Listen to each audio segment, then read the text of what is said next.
Federal Drive is presented by GEHA, Government Employees Health Association, proudly providing health and dental benefits to federal employees and their families. Visit GEHA.com. Agriculture Department employees are suing Secretary Brooke Rollins over what they are calling coercive religious messaging.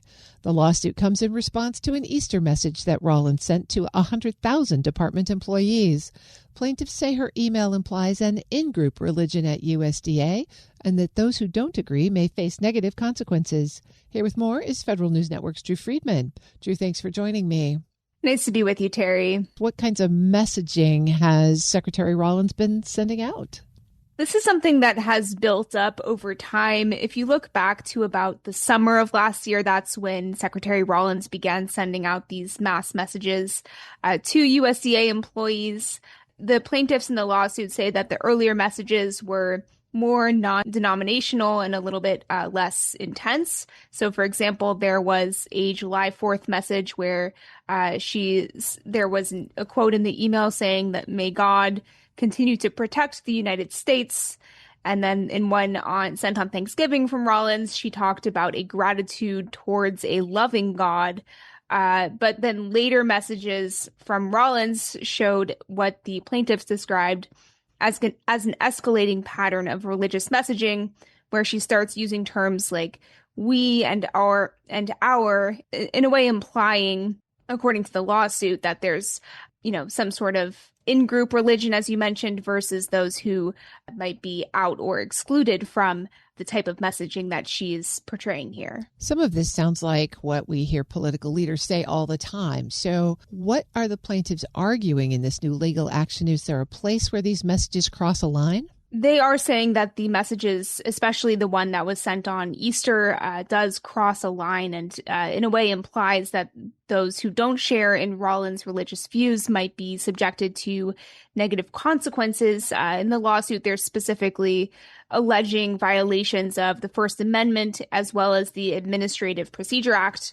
They say that the messages are coercive, and that, for instance, when a secretary or someone in such a high leadership position sends out an email to all employees, it's expected that the employees are supposed to read it. And if they, perhaps don't agree with her religion, they might feel unwelcome or excluded or potentially have some sort of repercussions in their jobs from not agreeing with her messaging here. The lawsuit also goes on to argue that the messages that the secretary has been sending contradict USDA's own guidance on religious expression in the workplace.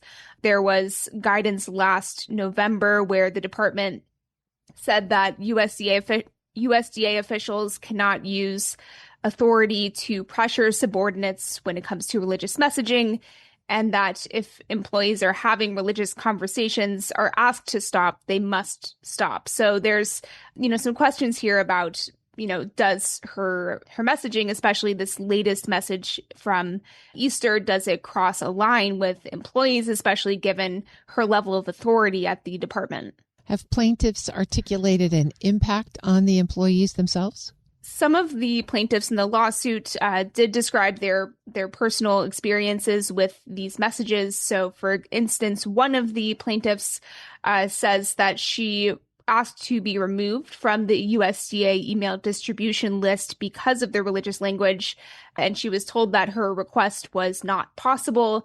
And then she was also told that if she had wanted to elevate her request to a higher USDA office, that would, quote, create trouble for her.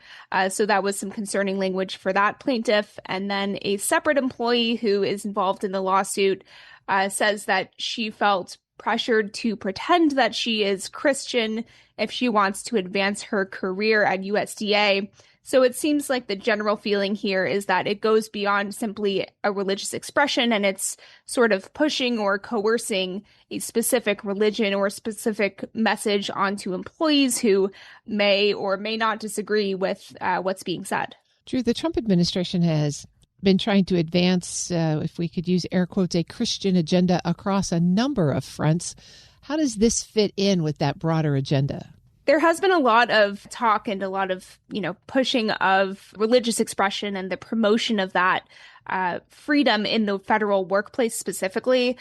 This really comes back to an executive order that President Trump signed in February last year, where he created a task force that was supposed to identify, root out, eliminate anything that could be seen as, quote, anti-Christian, that could include any agency policies or practices or conduct.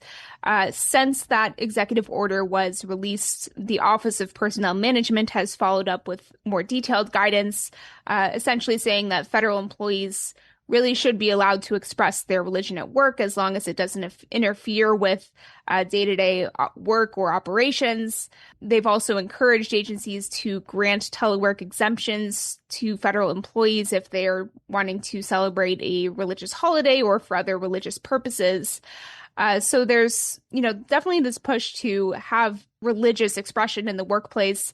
It's something that we've seen not only from Rollins and her messaging, but other leaders like Pete Hegseth and Marco Rubio, I believe, have also had some, religious messaging in their public engagements as well. So what happens to this case next?